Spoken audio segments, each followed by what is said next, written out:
سورہ بقرہ کے 35ویں رکوع کا آغاز ہے اور تیسرے پارے کا یہ تیسرا رکوع ہے۔ اس رکوع میں 3 آیتیں ہیں اور تینوں آیتوں میں ایک ایک واقعہ بیان کیا گیا۔ ارشاد فرمایا، الم ترا، اے محبوب کیا آپ نے نہ دیکھا تھا، الی الذی حاج ابراہیم، اسے جس نے ابراہیم سے جھگڑا کیا، فی ربہ، اس کے رب کے بارے میں، ان آتاہ اللہ الملک، اس پر کہ اللہ نے اسے بادشاہی دی۔ یہاں نمرود کا ذکر ہے جس کا پورا نام نمرود بن کنعان تھا۔ اللہ تعالیٰ نے اسے پوری دنیا کی بادشاہت دی۔ شکر اور فرما برداری کرنے کے بجائے وہ تکبر میں مبتلا ہوا اور خدا ہونے کا اس نے دعویٰ کیا۔ سب سے پہلے سر پر تاج رکھنے والا یہی بادشاہ ہے۔ حضرت ابراہیم علیہ السلام نے اسے رب کی طرف دعوت دی اور اسے کہا کہ وہ وحدہ لا شریک رب العالمین ہے، اس پر یہ ایمان لائے۔ تو یہ نمرود بادشاہ حضرت ابراہیم علیہ السلام سے جھگڑنے لگا۔ ان آتاہ اللہ الملک میں یہ بیان ہے کہ اللہ نے اسے بادشاہت دی،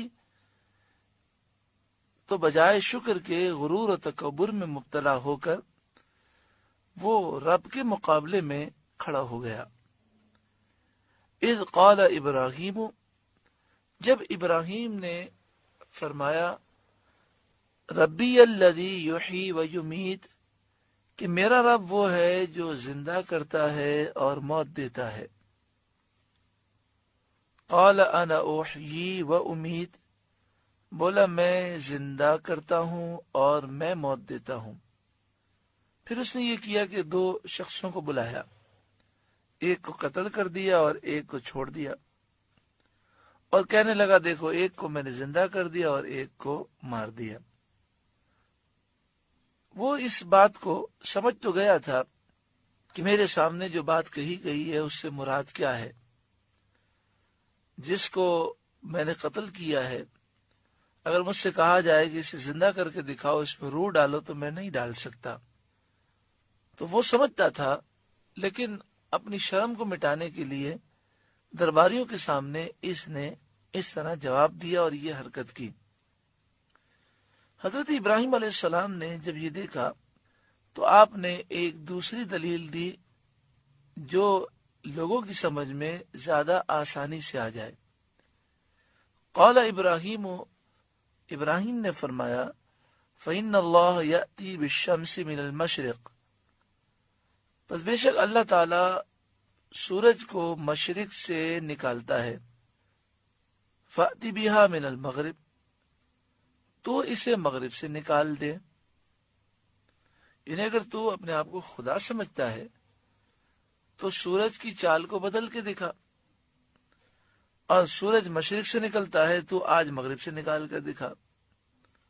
فبہت الذی کفر، تو کافر کے ہوش اڑ گئے، اس کے پاس کوئی جواب نہ تھا۔ واللہ لا یہدی القوم الظالمین، اور اللہ ظالموں کو ہدایت نہیں دیتا، راستہ نہیں دکھاتا۔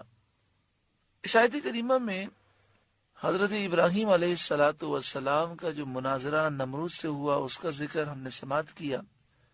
آپ دیکھیں کہ نمرود کے پاس کوئی جواب نہیں تھا، مگر پھر بھی وہ ایمان نہیں لایا۔ بات نصیب کی ہوتی ہے۔